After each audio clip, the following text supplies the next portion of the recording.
जय श्री राम। तो जय हनुमान। कैसे हो आप सब लोग। आज की वीडियो में मैं आपको बताऊंगा कि शक्तियाँ, जो देवी शक्तियाँ होती हैं, वह कान में आपको कब बताती है और कैसे बताती है। देवी शक्तियाँ बताती हैं कान में, ये सत्य है, इसमें कोई भी झूठ नहीं है। वह आपके कान में सब कुछ बताती है जो आप पूछते हो। पर ऐसा नहीं है कि वो शुरुआत में आपको सारी चीजें बताना शुरू कर देती हैं। एक्चुअली में जो ना एक स्टेज होती है, जो स्टेज पर पहुंचने के बाद वह शक्तियां इतनी जागृत हो जाती है ना कि वह आपका वो कहना मानना शुरू कर देती है। जैसे आप बोलेंगे वो वैसे मानना शुरू कर देती है, और जो आप बोलते हो वो करती हैं। कई भक्तों के पास आप गए हो, दरबारों में आप गए हो, तो वह जब शक्तियों से आप निवेदन आग्रह करते हैं तो वो शक्तियां ना तुरंत काम करती है। क्यों करती है पता है? क्योंकि उस बच्चे ने, उस भगत ने उन शक्तियों को इतना जागृत कर रखा है ना कि वह तुरंत काम करती है। तो कई बच्चे बार बार ये मेरे को कमेंट करते हैं कि गुरुजी कान में बताने वाली साधना डालिए। देखिए, जो कान में बताने वाली साधना है, ये ऐसा नहीं है कि आप एक दिन में इस साधना को कर लोगे और आपके कान में देवी शक्ति बताना शुरू कर देगी। ये जो शक्तियाँ होती है ना, ये प्रसन्न होने में समय लगता है, और जो इनका तरीका होता है उनको समय लगता है। हर चीज को तरीके से आप इनको मनाते हैं तो ये जो शक्तियाँ है ना 100% आपका कहना मानती है और आपके आग्रह पर काम करती है। और ऐसा नहीं है कि आप जोर जबरदस्ती से आपके हर प्रार्थना पर वो कार्य करती है।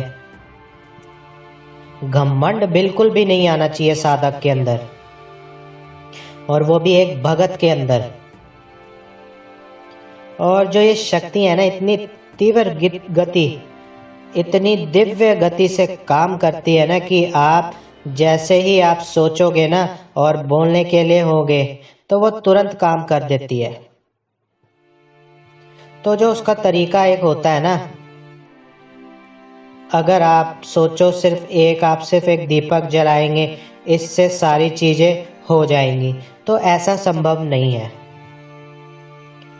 देवता जब प्रसन्न हो जाते हैं ना तो उनको प्रसन्न करने के कई तरीके होते हैं, और आपको जानना होगा कि जब आप पूजा शुरू करते हैं तो आपके साथ होता क्या है। तो शुरुआत में आपके साथ क्या होता है? शुरुआत में आपको अनुभव नहीं होते हैं। क्यों नहीं होते हैं? क्योंकि जो शुरुआत में जो शक्ति आप जिसकी पूजा कर रहे हो ना, वह शक्ति काफी समय लेती है आपके शरीर का शुद्धिकरण करने में। जो उस शक्ति के अंश और शक्ति की जो ऊर्जा आपके पास आती है ना, वो 100% आती है जब आप पूजा करते हो। अदृश्य रूप से आती है, आपको दिखाई नहीं देती है, पर वो शक्ति आती है। और जब आप पूजा कर रहे होते हो, जितने भी आप देर पूजा करते हो, या उतने ही आपके शरीर पर मन को शुद्धिकरण करने की कोशिश करती है माँ और हनुमान बाबा। तो लगभग 1 महीना 2 महीना, या कह लो अगर ज्यादा कह लो तो 15-20 दिन में उनके शरीर का शुद्धिकरण हो जाता है, जिससे वो देवी शक्ति उनके शरीर में वास कर सके। क्योंकि देखिए, शरीर को ही मंदिर बताया गया है, और देवी शक्तियां, पवित्र शक्तियां शरीर में ही वास करती हैं।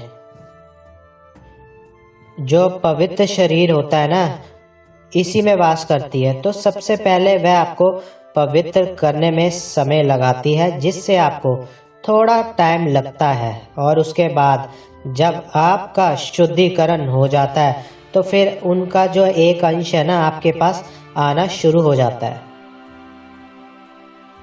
एक अंश आपके पास आना शुरू हो जाता है जब आप मात्र एक दीपक जला रहे हैं और पूजा कर रहे हैं या आरती कर रहे हैं, तो इन सब से एक अंश आएगा या दो अंश आएगा, तो वो सारी जो है ना वो उसी शक्ति के ऊपर है। अगर आप चाहते हैं कि ज़्यादा अंश आए, जब ज़्यादा अंश आएंगे तो देवी शक्ति जागृत हो जाएगी। देवी शक्तियों को अगर आपको बुलाना है, उनके अंश और उनके अंश रूप ऊर्जा को इकट्ठा करना है और मन चाहे उन शक्ति से कार्य लेना है। कार्य का मतलब है विनम्र स्वभाव से, आग्रह करके, विनती करके। तो आप चाहते हैं कि वह आप जब बोले तो वो काम करे, तो आपके कान में वो बताए शक्तियाँ और दूसरों के बारे में भी बताए वो शक्तियाँ। तो वो तभी हो सकता है जब आप उनके अंशों को इकट्ठा जल्दी कर लें, वरना 7-7 साल, 8-8 साल, 10-10 साल लोगों को लग जाते हैं। अब ऐसा क्या करें हम कि जिससे अंश इकट्ठे हो जाए जल्दी। सबसे पहले आपको दीपक जलाना होगा, आरती करें, यह पहला तरीका है। दूसरा तरीका है मंत्र जप करें। जितना ज़्यादा आप मंत्र जप करेंगे उतना अच्छा रहेगा। और जो तीसरा तरीका है भोग, अग्यारी पे कपूर पर भोग दे, मंदिर में भी भोग दे जरूर, और रोज़ाना भोग दे, और मंदिर जाए आसपास, अगर आपके मंदिर है आसपास तो वहाँ जाएं, उनके वो भी विशेष वार पर। और जो उनका जो सिद्ध पीठ मंदिर होता है वहाँ पर ज़रूर जाए, साल में एक बार जाए या एक बार महीने में ज़रूर जाए। उनके सिद्ध पीठ मंदिर में ज़रूर जाना है आपको। सिद्ध पीठ मंदिर हर देवी या देवता का होता है, चाहे वो भगवान शिव हो या भगवान माता हो या भगवान हनुमान जी हो या भगवान माँ काली हो। किसी के भी भगवान के सिद्धपीठ दरबार होते हैं, आपको जाना है, क्योंकि सिद्धपीठ दरबार में बहुत सारी शक्तियाँ होती है उन देवी देवताओं की। वहाँ से आप कहते हैं ना खजाना, बोरी में भरकर ला सकते हैं, वहाँ से बहुत सारे अंश लेकर आ सकते हैं। क्योंकि जब आप जाते हो और प्रार्थना करते हो तो वहाँ से बहुत सारी शक्तियाँ आपके साथ आती हैं, आपके साथ। इस चीज़ को समझना होगा। तो सिद्धपीठ मंदिर जाने से बहुत सारे अंश आपके पास आते हैं। हवन करने से भी बहुत सारे अंश प्राप्त होते हैं। मंत्र जाप करने से, कोई पाठ है, कोई चालीसा है, उससे भी बहुत सारे अंश प्राप्त होते हैं। साथ ही व्रत करने से परहेज, जो भी परहेज होते हैं जो उस देवी देवता से जुड़े होते हैं, जैसे हनुमान जी से जुड़े परहेज होते हैं, प्याज, लहसुन, तामसिक चीज़ें, उसी तरीके से उनका भी परहेज आपको करना होता है। नियम आपको करना होता है, क्योंकि बिना नियम के कभी भी आप किसी देवी शक्ति को प्राप्त नहीं कर सकते हो। तो जब आप इन चीज़ों को करते हैं, एक जो सच्चा साधक, एक भगत है, उनको उनके बारे में जानने की कोशिश करेंगे और उनके बारे में जानेंगे, तो इन सब चीज़ों को करते हैं। क्यों करते हैं पता है? डायरेक्ट और इनडायरेक्ट पता है कि देवी अंश बहुत जल्दी से प्राप्त होते हैं, तो जल्दी देवी शक्तियाँ इससे प्राप्त होती हैं। एक तरफ चोला भी चढ़ा रहे हो, एक तरफ आप हवन भी कर रहे हो, एक तरफ आप मंत्र जाप भी कर रहे हो, और एक तरफ आप व्रत भी रख रहे हो, और एक तरफ आप उनके धाम पे भी जा रहे हो, मंदिर में भी जा रहे हो, तो आपको बहुत जल्दी अंश मिलेंगे। वो भी जगह जगह से आपको अंश इकट्ठे होने लग जाएंगे। तो इससे वो शक्ति बनती है और एक रूप, वो आकृति ले लेती है और जागृत रूप में आपके सामने आ जाती है और फिर आपको वो संकेत देती है। पहले वो सपने में संकेत देती है आपको, सपने में संकेत देगी, फिर आपके दीपक में भी आपको संकेत मिलने शुरू हो जाते हैं। जैसे दीपक में फूल बनता है, लो जो होती है उसकी त्रिभ हो जाती है, या कोई आकृति बनती है, फूल बनता है, और आपके शरीर पे भी आपको महसूस होगा, आपको आंखों में आंसू आएंगे और आपके शरीर में वाइब्रेशन होगी और आपका शरीर कभी आगे पीछे हिलेगा।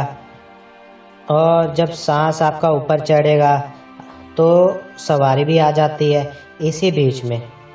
तो जब इस प्रकार से आपको अनुभव होने लगे तो उसके बाद जब हो सकता है कि आपको 2 महीने 3 महीने इस प्रक्रिया पे लग जाता है, या फिर 5 या 6 या 7 महीने भी आपको, या साल भी लग सकता है।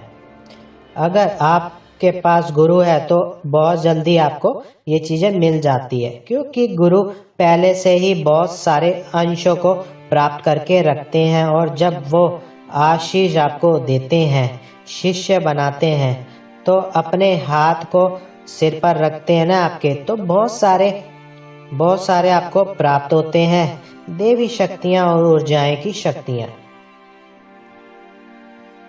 मैं कहता हूं, आप जिस देवी देवता की पूजा करते हैं, आप उन्हीं गुरु की शरण में जाते हैं।